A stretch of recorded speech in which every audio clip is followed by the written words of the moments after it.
bronzé, il est musclé, il est bien foutu. À ta place, j'aurais peur. Arrête!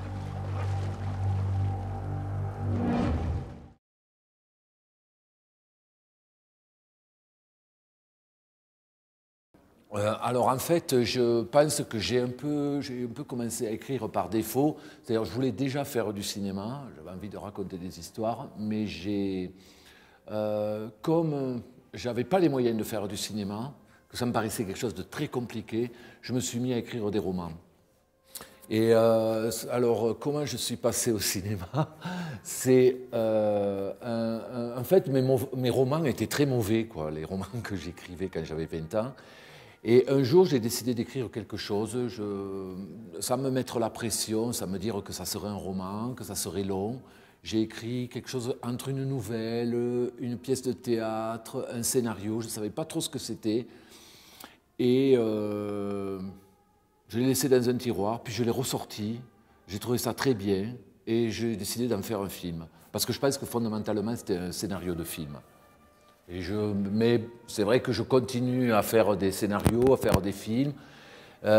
Et parfois, les scénarios, les romans deviennent des scénarios. Là, j'ai même l'impression que j'ai un scénario que j'ai écrit, que j'ai commencé il y a 2 ans, qui va devenir un roman, que je vais reprendre en roman. Donc, j'ai besoin des deux, en fait. Arrête!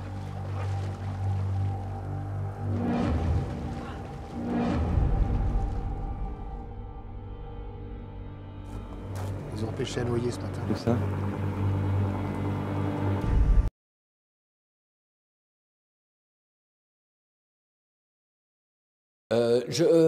Alors, j'ai écrit un roman qui va être publié d'ailleurs, celui-ci, mais qui est un bon roman cette fois.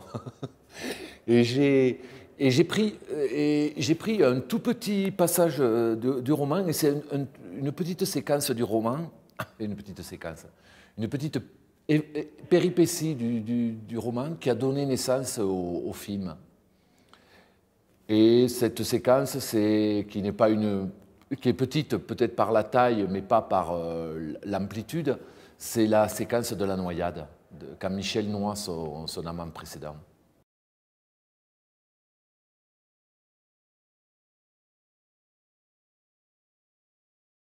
Alors, je pense que le lieu unique, moi déjà, je reviens un peu à mes premiers films.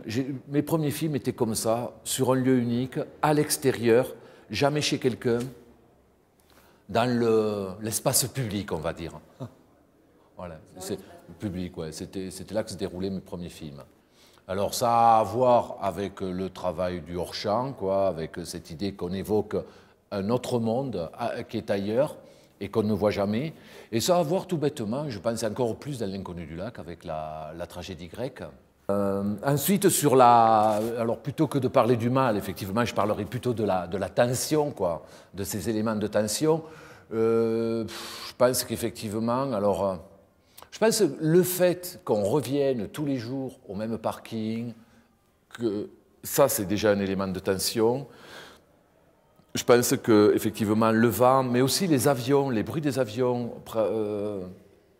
jouent comme élément de tension, mais comme la musique dans certains films de suspense provoque de la tension. Là, c'est le vent et c'est les avions ou les voitures au loin. Inspecteur Damroder. Attendez, on a besoin d'un alibi?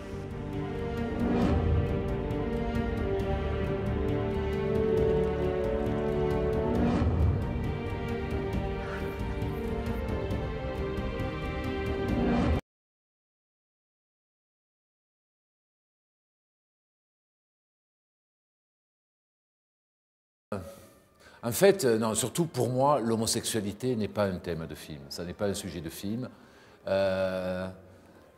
Par contre, dans mes premiers films, je pensais que c'était important pour moi de montrer de montrer l'homosexualité comme quelque chose d'évident, qui faisait partie de la vie de tous les jours, et qui pouvait paraître extraordinaire à des gens, mais les gens qui ont l'habitude de naviguer dans ce monde, ça ne leur paraissait pas du tout de la science-fiction, ça leur paraissait même quelque chose, une réalité qui côtoyait tout le temps, quoi. Voilà.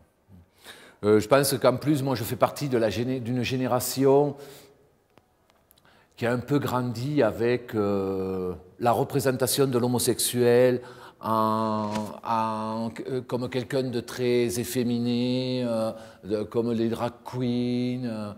Et tout ça, pour moi, finalement, dans les gens que je fréquente, dans les homosexuels que je fréquente, je ne le retrouve pas du tout, ce monde-là, quoi. Moi, les homosexuels que je fréquente sont tout à fait... sont virils, mais parfois ils peuvent être efféminés, j'ai rien contre ça non plus, mais ils ne sont pas nécessairement efféminés. Ils boivent de la bière et du whisky, ils conduisent des voitures, ils se battent et ils jouent au football, quoi. Voilà. Ils sont normaux, ouais, en ce sens-là. Et donc, je pense qu'il était... ça a été important pour moi, donc, dans un premier temps, pas de banaliser, mais de rendre compte de cette réalité, quoi, de l'homosexuel. Enfin, voilà, pour moi, je ne fais pas de différence entre hétérosexuel et homosexuel, en tout cas pas sur la tête, quoi, voilà. Et donc, ce qui est devenu... Mais par contre, petit à petit, je me suis dit, et notamment et surtout dans l'Inconnu du lac, que ce qui était important... c'était justement de prendre l'homosexualité dans ce qu'elle a de très singulier, cette façon de draguer, cette façon d'aller baiser dans les bois, de façon même des fois compulsive, cette espèce d'hypersexualité, quoi, voilà, qui va avec une certaine homosexualité. C'était important de prendre ça et au sein de ce monde-là, d'essayer d'avoir un discours qui puisse toucher tout le monde, d'avoir un discours universel. T'es venu seul aujourd'hui?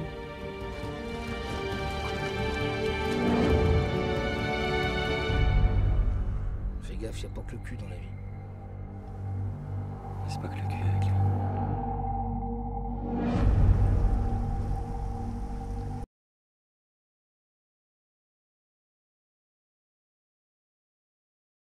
Alors en cinéma, c'est... Non, j'aime beaucoup parler en partant de loin, on va dire, il y a quelqu'un qui est vraiment très très important pour moi, c'est Charles Laughton et La Nuit du Chasseur. Ça, c'est un film très très important pour moi. Mais j'aime beaucoup John Ford et Jean Renoir, voilà.